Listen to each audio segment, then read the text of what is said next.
Një ditë më parë u mbajt seanca e parë plenare e legjislaturës së vjetër, e para pas zgjedhjeve parlamentare të 11 majit.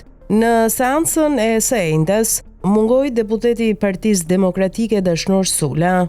Ky fundit që përpara zgjedhjeve për shkak se nuk u fut në listat e demokratëve, thuajse është ndarë de facto nga Partia Demokratike, sidomos nga leadershipi Berisha.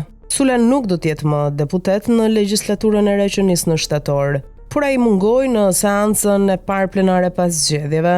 I pyetur për këtë, ai thotë se kishte një angazhim familjar, por do të jetë i pranishëm në seancat plenare të radhës që kanë mbetur deri në korrik. Madje Sula thotë se kur të jetë në sallën e parlamentit në ditët në vazhdim, do të bëjë edhe një propozim të veçantë. Unë e kisha të pamundur për shkak të një angazhimi familjar. Ishte një seancë jo seancë. Thjesht një qasje siç ka qenë e kaluara. Një aktor force dhe gjithçka që ka mazhoranca dhe një viktim siç ishim dhe vazhdon të jetë viktima më e madhe opozita.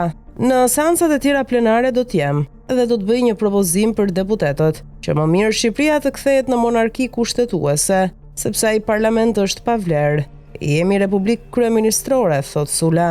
Ky fundit ka bërë një premtim publik se në Partinë Demokratike do të rikthehet vetëm kur të largohet Sali Berisha dhe të tijit, sidomos besnikët e doktorit Flamur Noka dhe Albana Vokshi, të cilët këto koha i ka etiketuar shpesh si sebepçinjt e djegjes së tij për të qenë në listat e 11 majit.